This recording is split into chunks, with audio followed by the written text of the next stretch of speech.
Vamos conversar agora com Marcelo Reibscheid, que é neonatologista. Tudo bem? Seja bem-vindo. Obrigado, é um prazer. E também pediatra, né, com um assunto que é uma delícia, ao mesmo tempo que é fascinante.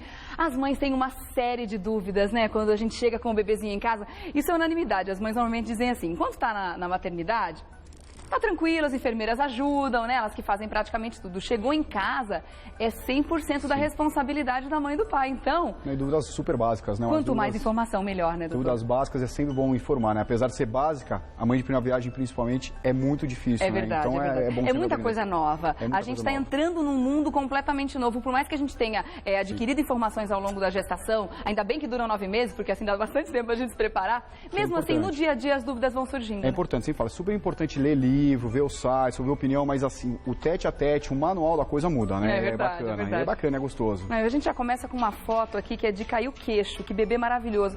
Vamos lá então para os mitos e verdades? Vamos. Um banho por dia é suficiente e sempre pela manhã. Então, verdade isso? É verdade. É verdade. O que acontece é que existe muito isso de que o bebê transpira muito, então precisa dar muito banho no bebê. Então assim, Jenny, pele de bebê é uma pele muito sensível, é muito friável. Então se a gente começar a dar muito banho nele, o que acontece? A gente tira o primeiro hidratante natural da pele, que é a gordura. Tá. Então inclusive o banho do bebê, nesse momento se é mãe, você sabe que eles não gostam do banho no começo, nos primeiros 30, 40 dias. É verdade. Então assim, não é por acaso, é porque eles sentem incômodo. Então tem que ser um banho rápido, um banho morno, tá? Então a gente fala com uma água variando de 37 graus e meio, mas para você em casa que não tem termômetro, coloca o antebraço, é uma água morna, e com pouco sabonete. Tá? Se precisar na época de calor, que às vezes realmente está muito quente, o bebê regurgita em épocas de calor, dá um segundo banho, dá um banho, mas é um banho que a gente fala não higiênico, um banho só com água, uma água morninha, rapidinho, só para ele se sentir mais agradável. Mas é um banho por dia. Hoje existem outras alternativas, de repente à tarde, se quiser colocar na imersão, sim, naqueles baby tubs, né, que eles chamam hoje. Tub, que é o ofurô, que também é legal, mas assim, lembrar, né, que se for usar, é aquele balde, parece aquele balde, a gente tá falando aquele balde, é bacana, mas também não deixar muito tempo, a água de novo tem que ser morna, uma água não sendo muito quente, para cuidar, a gente tem que cuidar dessa primeira barreira da pele, que é a hidratação natural, que é a gordura. É sabonete uma vez só por dia no máximo. Uma vez por dia no máximo. Mesmo nas fases mais avançadas, nós mesmos não podemos abusar. Sim, você sabe que, na verdade, se a gente for falar de pele, aqui entra uma briga, né? Porque se você for falar com o dermatologista, ele fala que a gente, ou o bebê, o adulto, não precisa do sabonete. O sabonete é para dar o odor. Tá. Mas assim, se você fizer uma boa higiene com água, já está bem feito. Você vai tirar a gordura. Tanto é que a gente faz? A gente usa sabonete, na sequência passa hidratante na pele. Então a gente tira a gordura e substitui a gordura. É isso. É verdade. Vamos lá para mais um mito e verdade?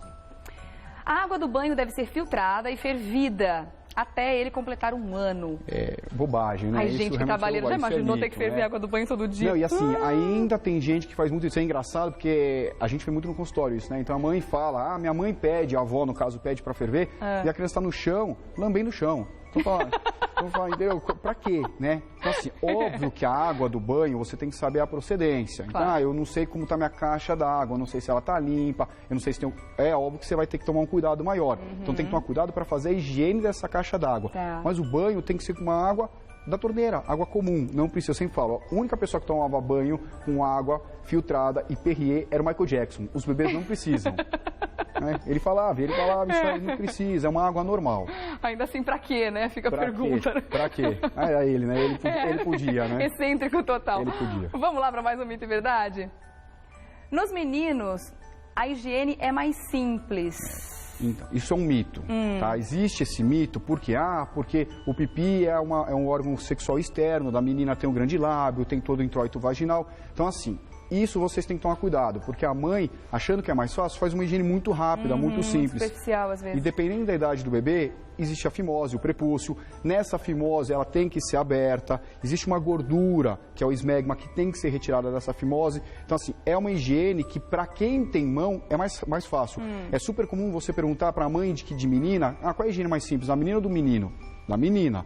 E o pai do menino vai falar que é do menino. Então, na verdade, é mais simples porque você está acostumado. Porque a gente já tem familiaridade. As duas higienes são simples. O importante é que as duas higienes precisam ser bem feitas. Tanto da menina, que tem o órgão sexual interno, quanto do menino, que tem o pênis, mas que realmente, por ser externo, tende a ser mais fácil, mas não por isso tem que ser feito de uma forma piorada. Tem que ser tão bom quanto... Menos aciado. Sim.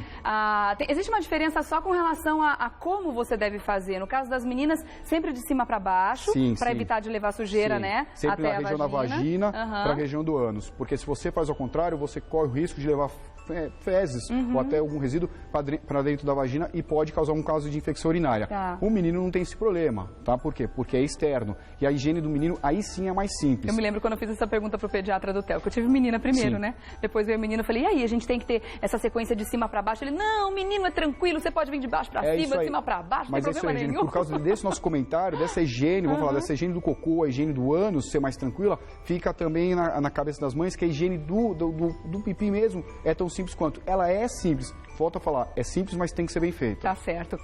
Próxima pergunta, vamos lá. Após o banho, um pouco de talco no pescoço e na região genital previne assaduras e brotoejas. E aí, deve-se usar talco ou não? Essa é uma prática muito comum, né? Na minha geração, sou da década de 70, era muito comum. E hoje a gente vem na televisão falar que isso é mito. Né? Por quê? O que acontece com o talco, higiene especial, tá? Existem crianças que têm sensibilidade na pele. E a gente sabe que quanto mais cheiro você coloca, mais essência você coloca nessa pele, mais você pode levar esse tipo de alergia, que é essas dermatites. Então é que a gente fala que nos bebês não se usa absolutamente nada por causa dessa facilidade que existe desse tipo de alergia. E o que é mais estudado hoje é se talco na região do pescoço, a criança pode aspirar. Ela pode ter alergia a esse talco, ela pode ter quadros asmáticos, quadros de broncoespasmo. Então, talco não se usa em criança. Porque é um pozinho muito fininho, né? Muito fino. fácil da criança inalar. Existe ainda uma prática que a gente faz muito no consultório, que é aquela criança que fica com muita brotoeja, então ela fica realmente no calor, fica incomodada, parece aquele adulto que acaba de fazer a barba. A gente usa o amido de milho, tá? O amido de milho, aquele da caixa amarela. Mais úmido, né? Não seco. Pode ser seco. Pode ser seco em pequena quantidade, mas assim, você coloca 20, 30 minutos e depois você já tira com um pano. O que não pode realmente é colocar em grande quantidade. E qual que é a diferença do amido de milho e o talco? O amido de milho não tem cheiro, ele não tem nada de essência, então não vai causar esse quadro de dermatite. Mas mesmo assim tem que ficar atento para não ter aspiração. Muita gente também usa o amido na troca de fralda, né? Sim, sim. Tem gente que faz banho com amido de milho também. Por quê? Porque ele tem essa capacidade de diminuir um pouquinho essa parte alérgica da pele. E funciona. Tá certo. Funciona. Vamos lá para mais um? Lenços umedecidos devem ser reservados apenas para as trocas na rua, verdade? Verdade absoluta, verdade absoluta. Eu sei que é muito mais prático, todo mundo gosta do lenço umedecido, apesar que eu volto a falar, tenho 2 filhos e na minha casa eu sempre usei algodão com água morna e quando eu tinha aqui no shopping alguma coisa, na rua eu usava, para mim era muito ruim fazer higiene com lenço umedecido. Quem acostuma com a água morna e o algodão, vê que é muito mais fácil fazer essa higiene. Mas tem gente que ainda prefere, apesar deles falarem que não tem conservante, não tem álcool, existe uma química nesses lencinhos umedecidos, então não é proibido o seu uso, mas tem que ser limitado para quando não tiver fora de casa. Em casa, sempre algodãozinho com água morna. Tá, porque isso pode trazer uma alergia, alguma coisa crônica para a pele da criança? Ele tem, de novo, né, ele tem aquele cheiro, ele tem aquela essência, ele tem aquela química, então tudo que é artificial, que vai entrar em contato com a pele do bebê, ou da criança maior também, pode levar aquele quadro de alergia. Então, se existe uma coisa natural, que é algodão com água morna, por que a gente vai usar uma química que é o lencinho umedecido? É verdade, tá certo. Vamos lá para mais uma? Pomada à base de óxido de zinco, pomadas, né? Devem ser aplicadas em cada troca de fralda. Mentira. Isso é um mito, então, né? Tá. Na verdade, existe essa necessidade de colocar alguma coisa na fralda. É bacana colocar uma pomada, mas quando você vai usar uma pomada, o que você quer? Você quer fazer uma barreira nesse bumbum para não ter alguma assadura, não ter alguma alergia. Voltamos a falar, o óxido de zinco não é uma coisa natural. Então existem N pomadas no mercado onde você vai fazer só uma barreira física, então você não faz a barreira química, você está usando uma pomadinha. Existe muita gente que não gosta de usar a pomada não é obrigatória, mas se for o caso de usar a pomada, que muito pediatra gosta, a gente pede para usar as pomadas livres, só que realmente seria uma passa d'água sem o óxido de zinco. O óxido de zinco fica guardado para quando tiver alguma assadura, porque ele vai participar do processo cicatricial. Logo após o nascimento, as unhas devem ser cortadas. Essa parte dá um medo. E aí? Verdade. Não é? Verdade, né? Verdade. Porque existe um mito ainda, muito profissional de saúde fala que não pode ser cortada a unha logo ao nascimento, porque ela é muito fina, porque ela está grudada. Então, assim, não é incomum, Regiane, recém-nascido, eles nascem já arranhados. Por quê? Porque a unha é um órgão que cresce dentro do útero. E a coisa quando começa a crescer rápido, começa a crescer cedo, né? Sim, cresce cedo momentos. E assim, não é que tem que cortar a unha logo após o nascimento. O corte de unha acontece a cada 2, 3 dias de vida. E aí a mãe pode escolher entre ou cortar a unha, tá, com uma tesourinha, ou às vezes lixar. A gente tem muito medo na orientação de usar o trim, porque existe trims infantis para essa faixa etária. Mas qual que é o problema do trim? Na hora que você aperta, você não tem aquele meio termo, ou você aperta ou não aperta. Então, apertou, fez a coisa. Então, no consultório eu oriento para fazer o lixamento mesmo, usar uma lixinha simples ou usar com cuidado uma tesourinha, mas tem que ser feito, porque tem muita gente que usa luva, e os bebês aprendem a tirar, eles ficam super irritados, incomodados. a gente tá falando mais da unha da mão, né? A unha da mão cresce muito rápido. A unha do pé, a cada 2, 3 meses, vocês vão ver que vocês vão ter que cortar, mas a da mão tem que cortar. É muito rápido Muito mesmo, rápido. né? E aí cada mãe vai encontrar a forma mais fácil de fazer isso. Tem mãe que o bebê é mais tranquilo, consegue fazer enquanto ele está acordado, mas muitas mães fazem isso no momento em que ele está dormindo, né? Eu diria uns Acaba não atrapalhando. 99% das mães quando ele está dormindo. Acaba sendo mais fácil, né? Vamos lá então? Mais uma pergunta?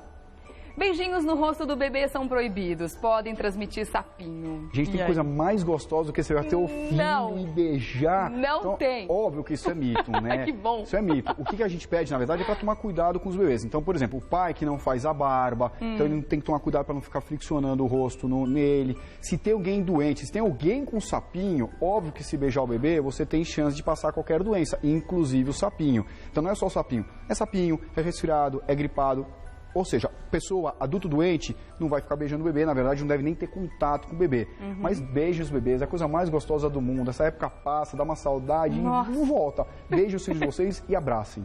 Esse é um excelente conselho, com toda certeza. Você sabe que eu me lembro muito bem desse capítulo, né? Que eu sempre fiz lista, eu acho isso uma coisa importante até quando a gente vai no pediatra, principalmente nos primeiros meses. Mas hoje que o smartphone tá fácil, né? Facílimo. E a mãe já pega e já bloco de notas, várias aí. listas ali e ia tirando as minhas perguntas. E uma delas foi justamente essa, porque eu tinha ouvido falar. É a grande maioria. Não fique beijando, tá vendo essas pintinhas aqui, ó, isso aqui é excesso de beijo. E isso é uma beijoqueira em potencial. Não, e de novo, falando da pele, né? A pele do bebê, ela tem uma transição muito grande quando sai do útero, porque ela tá no meio líquido escuro, ela vai pro meio seco e claro. Então a pele, em especial do rosto, por ter muita facilidade e contato direto com a claridade, ela vai machucar por si só. E aí começa a machucar, e aí a mãe fala, tá vendo? É tua barba. E aí eu falo pro pai, quando ela fala que é tua barba, fala que a maquiagem também pode machucar. Então não é. Ou o perfume absurdo, verdade. Que muitas vezes usa perto do rosto. Tudo em excesso pro bebê vai causar algum problema. Mas abraça e beija. Volta para abraça e beija. E eu me lembro da conclusão da história, eu fiz essa pergunta pro pediatra, ele me disse assim, os bebês nasceram para serem beijados. É eu isso falei, aí. que delícia ouvir isso, obrigada por liberar. É isso aí. Vamos lá para a próxima pergunta. Conversar, tomar líquidos ou comer durante a amamentação atrapalha, sim ou não? Então, aqui a gente vai entrar numa coisa um pouco complicada, mas atrapalha, tá? A orientação da gente, ou seja, é verdade, a orientação da gente quando vocês vão dar de mamar, a gente fala, ó, enquanto vocês estão dando de mamar, toma um copo d'água, é importante para a produção do leite. E é isso, Regiane, tá? Por que a gente colocou essa pergunta aqui?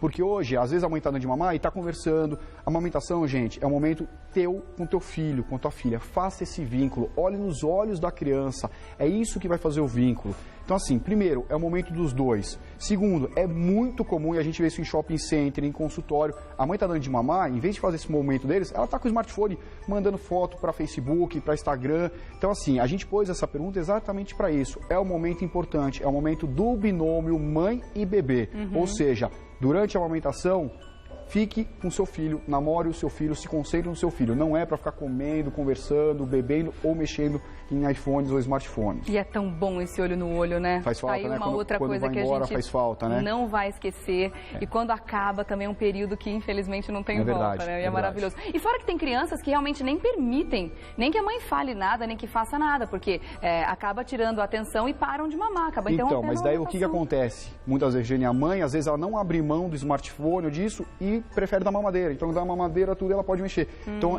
são as prioridades. Prioridade é a amamentação, prioridade é o bebê. Adorei, viu, doutor Marcelo? Obrigada. Obrigado. Muito esclarecedor, com toda certeza. Muitas mães aproveitaram muito esse bate-papo aqui. Obrigada pela presença mais uma vez. Doutor Marcelo Reibscheid, que é neonatologista, que trava a língua legal, e pediatra, claro. E vou deixar também o site para vocês, www.pediatriaemfoco.com.br. pediatriaemfoco.com.br. Obrigada. Até uma próxima, viu? Obrigado. Até. Tchau, tchau.